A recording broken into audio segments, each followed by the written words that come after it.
Hello, everybody. We're here with Christopher Hall of Vestas, and we're talking about the 7 critical mistakes you do not want to make when buying a foreclosure.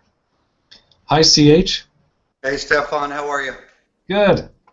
What I'd like to do is just a quick overview of, like you said, our longer segment that we did, just to kind of hit the bullet points. Everyone is very excited about buying foreclosures. Everyone knows there's great profits, but I often get asked, is there any risk in buying foreclosures? And of course there is. So the title here for today is the 7 critical mistakes you don't want to make when buying foreclosures. The first one I say is when you're doing regular real estate. You get retail real estate. You get in a car with a real estate agent. You go and see 10 houses. You pick your favorite one. It's the American dream. It's very emotional. You're going to live in it. It's very exciting. When you're buying foreclosures, it's probably going to be an investment. You're either going to buy, fix, and flip it. You're going to buy it as a rental. Occasionally, you're going to live in it. But for the most part, buying foreclosures, I tell people leave your emotions at the door because you have to stick to your guns of, it's more of a business decision. It's more of a financial decision as opposed to an emotional decision. It's an investment. Right. And then we don't want to assume that there's no liens, right? And Well, we have a big relationship with First American Title. We do a lot of research for our investors. We let them know, is this a first mortgage? Is this a second? Is there any back taxes? Is there an IRS lien? All of the different things. Now, I think most people realize when you buy a foreclosure at the auction that when you buy the first mortgage, the second, the third, and all the subordinate and junior liens go away. But there are a few things that survive, and it's our job to tell the investor what those are. And if there's back taxes, we know they're going to pay it. If there's a small water and sewer lien, we know they're going to pay it. We realize that a mechanic lien's probably not. So again, just don't assume there's no liens. We do the research for our investors, but I think it's one of the biggest mistakes I watch people make. Right. And don't buy sight unseen. Know the condition. Well, we'd like it if all of our investors drove every single property. The reality is, in most of our markets, there's certainly over 100 to 300 properties a week. Our team drives every property. We certainly can look at those and tell them, see if it has a good or bad roof. Is there LP siding? Is there something about it?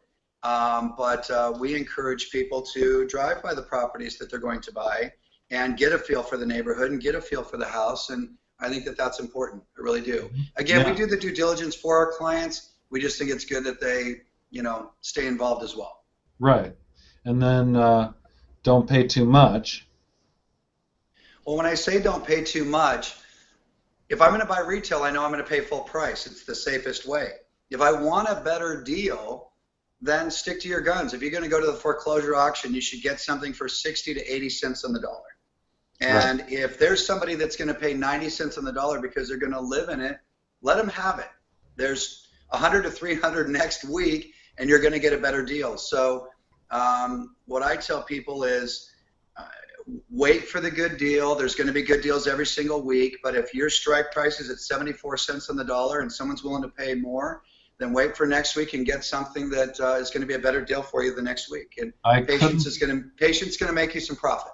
I couldn't agree more with that one. Don't estimate value, know the value.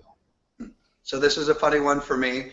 Everyone always says, gee, do you guys use Zillow and do you guys use assessed value? I mean, that's a guide for us. It's kind of a dart, if you will. You have to do value based off of a CMA, a comparative market analysis, that compares the properties right around it with the active pendings and solds that have sold in the last 60 days and be very accurate on value. You cannot use Zillow. You cannot use Assess. You have to be accurate because whether you're going to flip the property or you're going to keep it as a rental, you need to know the accurate value going in. And Vestas helps people with that big time. Absolutely. So number 6, don't use gross profit. In other words, don't think of the gross profit. You got a lot of costs you got to deal with. So this is probably one of the biggest mistakes I see people make at the auction. They see a $300,000 property, they get all excited that they got it for $200,000, and they haven't done all of the math backwards to figure that you've got selling costs, you've got real estate fees, excise tax, title and escrow if you're flipping it, you've got holding costs, fix up. Even right down to paying quarterly taxes and your utilities. I think it's important to know what your net profit at the end is going to be. Whether you're flipping it or whether you're keeping it, you have to know the math backwards, because that's what's going to dictate what you pay for it at the auction. Certainly will. And number 7 is don't be random, know the exit strategy. Now there's lots of exit strategies. Yeah, I think that's important. People always ask me, can I buy them? Can I do a 1031 exchange? Can I buy with my IRA or my Roth or my 401k? The answer to all those is yes. But when I say know my exit strategy, I should know before I buy it, am I going to flip it? Am I going to keep it as a rental? Am I going to live in it? If I'm going to keep it, am I going to keep it for longer than a year so I can get long-term capital gains instead of short-term, which is a big difference? And I think it's just important to know all your options and to know your exit strategy. It's just going to make you more money at the end of the day.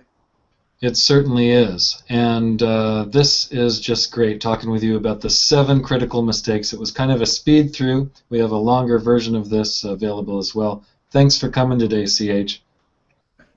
Well, good to see you, Stefan. We'll see you next time, okay? Okay, thanks, CH.